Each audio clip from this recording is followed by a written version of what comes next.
Jessica Bonin is a South African-born tea sommelier who's gained experience from studying directly under tea masters in countries such as China, Japan and South Korea. And she joins us this morning to tell us more about the ins and outs of this growing trend right here in Mzansi. A very good morning to you, Jessica. Thank you so much for joining us. Welcome to Morning Live. Good morning. Thank you for having me. Now, let's start with you explaining to us what tea pairing is. Tea pairing is basically taking various beverages that have a range of flavors, so rooibos or rooibos with lemon and ginger, and pairing them with foods that complement those flavors. So the tea itself can bring out different flavors in the food that you wouldn't previously have experienced just because of what's happening in your palate and the whole flavor cascade and interaction of chemistry that's going on. Take us through how this popularity of tea pairing is rapidly gaining momentum and how South Africans are also adopting this trend. I think it's gaining momentum because people are looking for a lot of diversity. People are focusing on new trends that bring better health benefits for them. And tea, of course, has a range of benefits. And rooibos in particular, being our local lekker, amazing plant, has so many incredible effects for our bodies. And in this, South Africans, of course, have, with their local beverage, taken up this trend because it gives us such a wonderful experience and a different way to experience food and a different way to experience tea. And you say that South Africans are still novices at tea pairing. Tell us more about this and how we can change this narrative.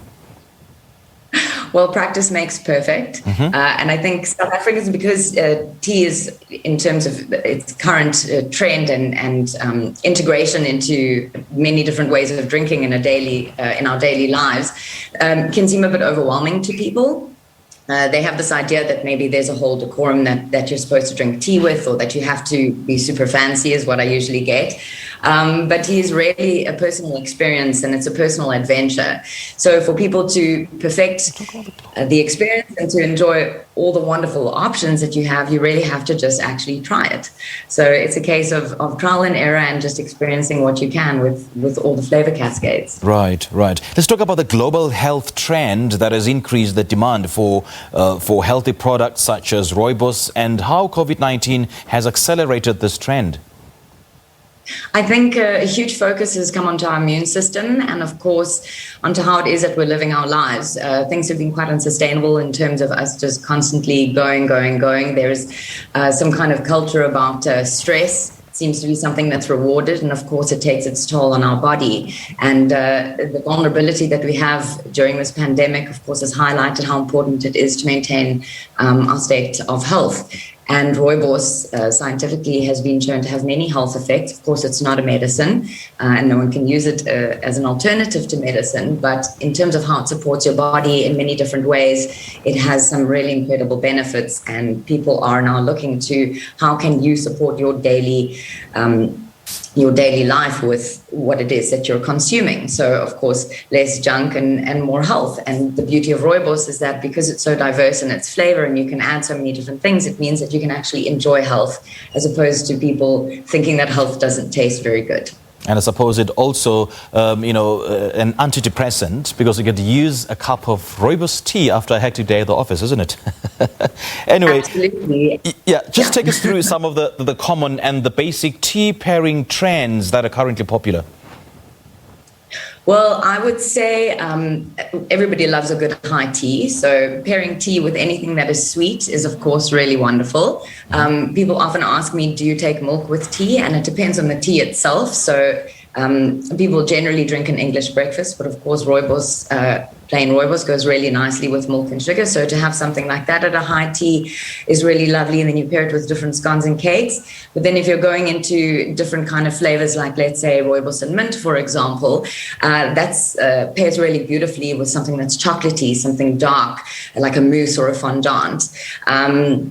And then you can even pair that with something cheesy. South Africans love rooibos with lemon and ginger, and that can go really nicely with a gin, lavender and figs. So there's a whole range of different ways that you can actually pair it.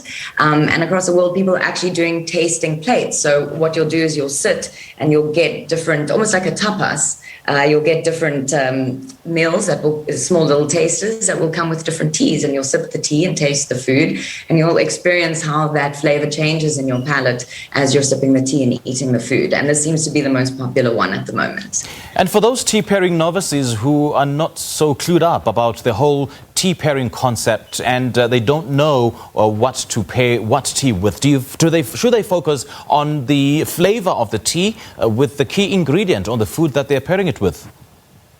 Absolutely. So a really good way to do it is to actually drink the tea first and close your eyes and actually sit with the flavor in your mouth. Okay. And intuitively, it's quite amazing how your body responds to things at once. So you'll have a good sense of what actually works quite well with it. And again, trial and error being the ideal, but to start simple is good. So scones, that's a good one, a safe bet to start with, and then start pairing different jams with the scones and the teas that you're doing, and start basic. And it really can be quite logical. So if you think to yourself about a citrus, well, if something is quite sour, is it going to pair with something else that's sour? In fact, you might want to balance that sourness with something that's a little more sweet or a little creamy. So it's really to logically think what actually goes together. If you think about cooking as well, you think about what you would mix together in sort of a meal. There's certain things that don't go just because they clash. So it's a little bit in the same way. But the best is to start with drinking the tea itself. Write down the different flavors that you pick up. It doesn't have to be formal, but it's, for example, rooibos is woody, it's sweet, it's creamy. Okay, so what different flavors can go with those? And then just start playing. I love fresh ingredients, so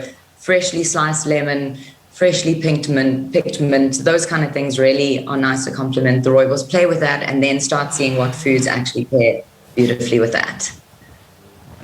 And Jazz, you've also developed a quiz that can sort of determine what our choice in tea says about our mood and personality, yeah? Yes, absolutely. Tea is a feeling. That's the best way I can describe it. People often ask me, what is your favorite tea? And I say, well, it depends on my mood. So different teas suit different times. We're one state in the morning, we're one state in the afternoon. So it reflects essentially the balance that we're trying to find in our body. And our personalities, of course, are across a range of different things. Some people are introverted, some people are extroverted, and they are going to be teas and ingredients that resonate with that kind of expression of your personality. And so the tea quiz has been developed to help people sort of discover what tea is going to best suit their personality, as a good way to start opening their worlds to a lot more diversity in tea adventure. Let's now get into the ins and the outs of these tea pairing concept. How does one start to gain the skill? Again, practice makes perfect. I've been doing this for over a decade now, and it definitely took me a couple of years to be able to develop my palate. But in that, I can say the more experience you're going to get is the more tea you drink. So again, with rooibos, because it's got no caffeine and no tannins, you can essentially drink infinite amounts of rooibos a day, morning or night. It's not going to affect, it's not going to keep you awake if you want to go to bed. So really, just drink as much as you possibly can. That's the best way to start. All right. Go. Good rooibos, yeah. Okay, great chatting to you, Jessica. Thank you so much for your time. Thank you for having me. Great stuff. And that was tea sommelier, tea philosopher and tea teacher Jessica Bonin, and we've been talking to her about the ins and the outs of rapid growth in the tea and food pairing industry worldwide.